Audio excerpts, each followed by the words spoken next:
بسم اللہ الرحمن الرحیم۔ السلام علیکم۔ اسلام ایک مکمل ساختہ حیات ہے جو زندگی کے ہر پہلو کے بارے میں واضح رہنمائی فراہم کرتا ہے۔ انہی اہم معاملات میں سے ایک نامحرم مرد عورت کے درمیان تعلقات کا مسئلہ ہے۔ دین اسلام نے نامحرم افراد کے درمیان حدود متعین کی ہیں تاکہ پاکیزہ معاشرہ قائم کیا جا سکے اور بے راہ روی سے بچا جا سکے۔ حضرت محمد صلی اللہ علیہ وسلم نے اس موضوع پر کئی احادیث مبارکہ ارشاد فرمائی ہیں جن میں نامحرم سے تعلقات کی ممانعت اور ان سے پیدا ہونے والے خطرات کی وضاحت کی گئی ہے۔ اسلام نے نامحرم سے غیر ضروری تعلقات کو ممنوع قرار دیا ہے کیونکہ اس سے کئی اخلاقی اور سماجی برائیاں جنم لے سکتی ہیں۔ درج ذیل وجوہات سے یہ ممانعت عائد کی گئی ہے۔ رسول اللہ صلی اللہ علیہ وسلم نے فرمایا، میں نے اپنے بعد مردوں کے لیے عورتوں سے زیادہ نقصان دہ کوئی فتنہ نہیں چھوڑا۔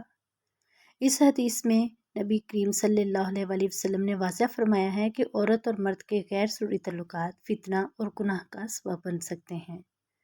نبی کریم صلی اللہ علیہ وسلم نے ارشاد فرمایا، کوئی مرد کسی عورت کے ساتھ تنہائی میں نہ رہے کیونکہ ان کے درمیان تیسرا شیطان ہوتا ہے۔ اس حدیث سے معلوم ہوتا ہے کہ جب نامحرم مرد عورت تنہائی میں ہوتے ہیں تو شیطان انہیں برائی کی طرف مائل کر دیتا ہے۔ نبی کریم صلی اللہ علیہ وسلم نے فرمایا، نظر شیطان کے تیروں میں سے ایک زہریلا تیر ہے۔ جو شخص اللہ کے خوف سے کسی نامحرم پر پہلی نظر کے بعد دوبارہ نہیں دیکھتا، اللہ اسے ایسی عبادت کی توفیق دیتا ہے جس کی لذت وہ اپنے دل میں محسوس کرتا ہے۔ یہ حدیث نظر کی حفاظت پر زور دیتی ہے کیونکہ غلط نظر دل میں برے خیالات پیدا کرتی ہے جو انسان کو گناہ کی طرف لے جا سکتے ہیں۔ حدیث میں آتا ہے کہ نامحرم مرد و عورت کو خلوت میں رہنے کی اجازت نہیں کیونکہ اس سے شیطانی وسوسے پیدا ہو سکتے ہیں اور گناہ کے موقع بڑھ جاتے ہیں۔ آج کے دور میں سوشل میڈیا، فون اور دیگر ذرائع کے ذریعے غیر محرم افراد کے درمیان بات چیت عام ہو چکی ہے، مگر قرآن اور حدیث میں واضح ہدایت ہے کہ غیر محرم افراد کے درمیان غیر ضروری گفتگو ممنوع ہے۔ قرآن مجید میں ارشاد ہے، اور جب تم ان نبی کی بیویوں سے کوئی چیز مانگو تو پردے کے پیچھے سے مانگو، یہ تمہارے دلوں کے لیے بھی زیادہ پاکیزہ ہے اور ان کے دلوں کے لیے بھی۔ اسی طرح ایک اور آیت میں اللہ تعالیٰ نے عورتوں کو حکم دیا کہ وہ نامحرم مردوں سے نرمی سے بات نہ کریں۔ بس اے نبی کی بیویوں، تم نرمی سے بات نہ کرو تاکہ جس کے دل میں بیماری ہے وہ کسی قسم کی طمع نہ کرے۔ رسول اللہ صلی اللہ علیہ وسلم نے حضرت علی رضی اللہ عنہ سے فرمایا، اے علی، پہلی نظر معاف ہے مگر دوسری نظر نہ ڈالنا کیونکہ وہ تمہارے لیے جائز نہیں۔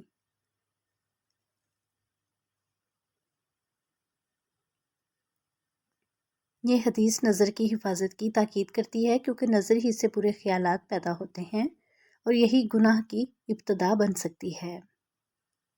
رسول اللہ صلی اللہ علیہ وسلم نے فرمایا، اگر کسی شخص کے سر میں لوہے کی کیل ماری جائے تو یہ اس کے لیے زیادہ بہتر ہے بجائے اس کے کہ وہ کسی نامحرم عورت کو چھوئے۔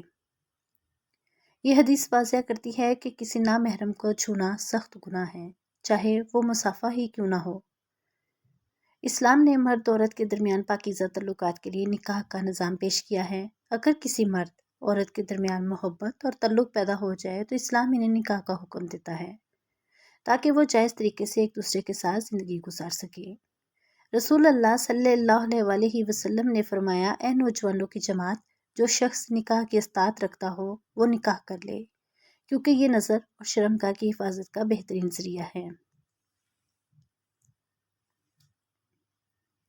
نامحرم سے تعلقات کے بارے میں حضرت محمد صلی اللہ علیہ وسلم کی متعدد احادیث موجود ہیں جن میں نامحرم مرد عورت کے درمیان غیر ضروری تعلقات سے منع کیا گیا ہے۔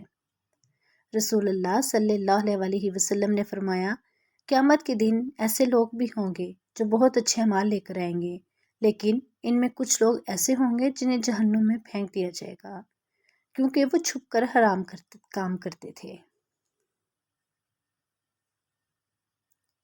یہ حدیث اس بات کی نشاندہی کرتی ہے کہ خفیہ اور غیر شرعی تعلقات اللہ کی ناراضگی کا سبب بنتے ہیں، چاہے ظاہری طور پر کوئی شخص نیک ہی کیوں نہ ہو۔ حضرت محمد صلی اللہ علیہ وسلم کے فرامین پوری زندگی کے لیے رہنمائی فراہم کرتے ہیں۔ آپ صلی اللہ علیہ وسلم نے زندگی کے ہر پہلو پر احکامات اور نصیحتیں دی ہیں، جن میں ایمان، اخلاق اور عبادات، معاملات اور معاشرتی زندگی شامل ہیں۔ نبی کریم صلی اللہ علیہ وسلم نے فرمایا، حیا ایمان کا ایک حصہ ہے اور ایمان جنت میں لے جانے والا ہے، جبکہ بے حیائی بے راہ روی کی طرف لے جاتی ہے اور بے راہ روی جہنم میں ڈالنے والی ہے۔ آپ صلی اللہ علیہ وسلم نے فرمایا، میں نے تمہارے بعد مردوں کے لیے عورتوں سے زیادہ بڑا فطرہ نہیں چھوڑا۔ رسول اللہ صلی اللہ علیہ وسلم نے فرمایا، کوئی عورت محرم کے بغیر سفر نہ کرے اور کوئی مرد کسی اجنبی عورت کے ساتھ خلوت میں نہ رہے۔ رسول اللہ صلی اللہ علیہ وسلم کی تعلیمات کے مطابق نامحرم سے بلا ضرورت ملاقات، تنہائی اور غیر ضروری تعلقات ممنوع ہیں۔ اسلامی احکام کا مقصد مرد اور معاشرے کی پاکیزگی اور برائیوں سے حفاظت ہے۔ اگر کسی ناگزیر ضرورت کے تحت بات چیت کرنی ہو تو پردے، سنجیدگی اور اسلامی حدود کا خیال رکھنا ضروری ہے۔ اسلام میں نامحرم سے غیر ضروری تعلقات کی سخت ممانعت ہے، کیونکہ یہ بے حیائی، گناہ اور برائی کا سبب بن سکتے ہیں۔